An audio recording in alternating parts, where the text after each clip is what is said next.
This is the Z6, and it's my most used camera in 2025. But why? Whenever I'm on a landscape shoot, I'm always using my Z6 III as my wide-angle camera.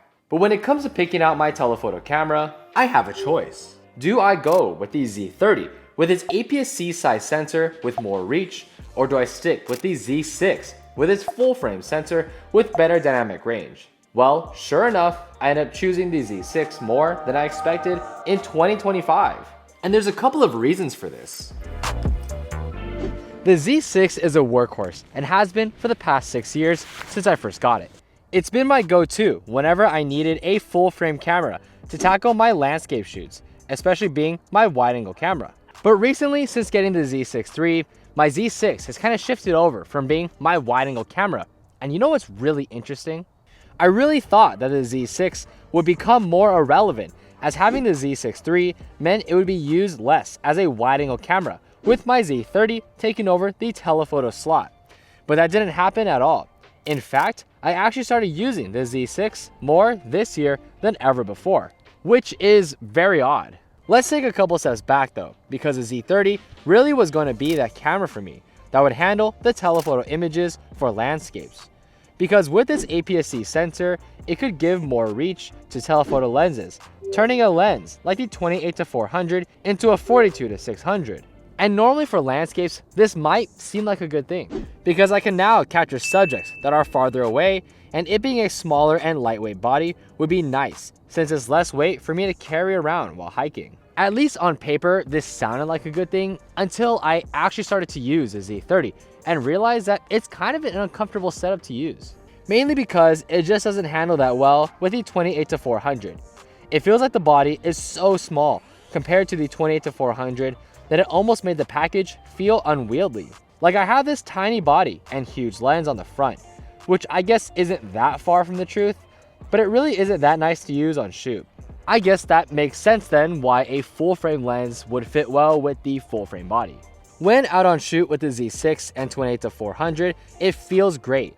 The camera balances really well, and the weight is much easier to handle due to the larger camera. I feel like I've got more control and can grab my compositions more consistently, even when the 28-400 is zoomed out more. It feels a lot nicer in my hands and is something that makes the shooting experience much more enjoyable. And on top of it, there were a lot of times in high contrast situations where I'd like more dynamic range versus what the APS-C sensor was able to offer. Especially for a niche like landscape photography, you want as much dynamic range as possible to capture details in the highlights and bring up the shadows with as little noise as possible, which is where the Z6 comes in. Because even though the Z6 will not give you extra reach over the Z30, it was far more effective in coming out with better images due to full frame giving you better image quality. I love how the Z6 processes images and how the colors look straight out of camera, and gives me the best dynamic range from a camera that I have personally used. I mean, Nikon put a really nice sensor into this camera, one that's arguably better than the Z6 III in terms of pure image quality. And it's held up so well throughout the years with image quality that stands out. It's not to say that the Z30 doesn't deliver good image quality. It's more like when I shoot landscapes, I want a camera that will take the absolute best images, and the Z6 does a better job in this department over the Z30. And even the main advantage that the Z30 has over the Z6 being that you get much longer reach doesn't even help all that much. 600mm on the long end is simply ridiculous. And if I really think about how often I go to 600mm, it honestly isn't even that often. I rarely ever use it, and honestly, it's more overkill than anything. Yes, it can be nice in a pinch if I'm shooting the sun, but most of the time I'm sticking to the normal focal lengths to around 300-400mm, which is perfectly fine with the Z6, and I feel like I get more than enough reach, especially with the 28-400. This realization though of the Z30 not being the ideal telephoto lens was definitely a major observation this year, as I was initially really set on the Z30 being my main telephoto camera.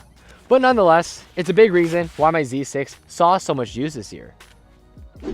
And what's funny about this year is that it wasn't just the Z30 that got some of its time cut, it was also the Z6 III. Now this might sound odd because the Z6 III beats the Z6 in almost every way, like with speed, autofocus, controls, and the display. But the Z6 absolutely has the advantage when it comes to size and weight. Because let's say that I want to go out and shoot more casually, but wanted to use a full frame camera. If I'm going to go in low light situations or want a wide angle, then I could go with the Z6 III, since it's a better camera all around. But instead, I end up choosing the Z6 more often because it takes up less space and also weighs less.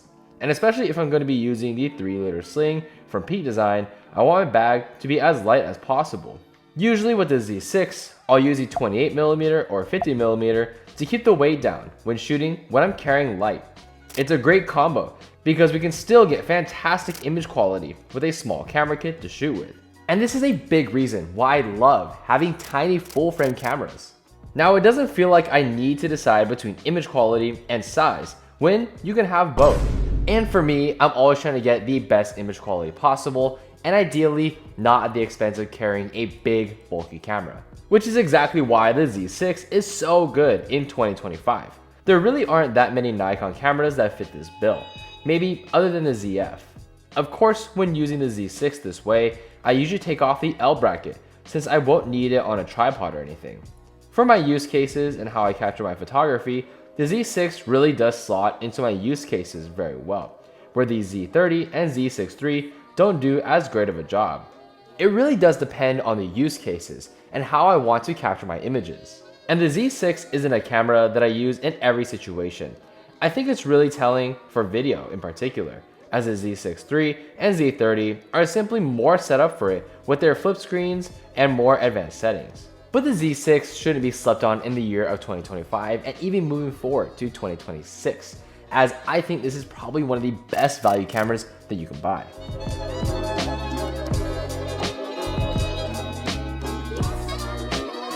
It is truly difficult to find a camera that is of better value than the Z6, and is why I've been so hesitant to sell it, because for the dollar, there truly isn't anything that beats it for the price. Right now, they're going for a great price of around $650 to around $700 used on eBay. It's tough to find a camera that hits all these notes at the price point that the Z6 is at. I personally love using it for my photography, as it's been such a workhorse in capturing my landscape and professional work alike. It's held up super well over these years, and it's in pretty decent condition despite me beating it up constantly. And trust me, I've been putting it through some really rough conditions, like getting hit by the ocean or putting it through dusty conditions in the mountains. The weather sealing and great build quality helps to keep the camera in great condition, no matter what environment you put it in. And just because it's an old camera doesn't mean it can't take stunning images, because this camera can hang with the newer cameras and even surpass some of them in image quality. It was my main camera back in 2019, and I didn't have any issues with it then. Of course, there may be a day where I want to replace it, but for now, in 2025, this is my most used camera. I do still consider it as a second body to my Z6 III, despite being my most used camera, but it truly is crazy how long camera bodies can last if you take care of them, especially Nikon cameras. Anyways though, what do you think about the Nikon Z6 moving into 2026? Is this a camera that you would want to add to your kit, or is it something that you already have and you use a lot? Let me know down in the comment section down below. Also, I don't know if I ever told you guys, but I've been running my construction photography business since June. And I want to give you guys an update on how it's been going and some of what we've been doing to build it. So if you want to check it out, feel free to hit the join button down below to see it on my membership platform here on YouTube. But thank you so much for experiencing the world with me today. I'll catch you guys in the next one.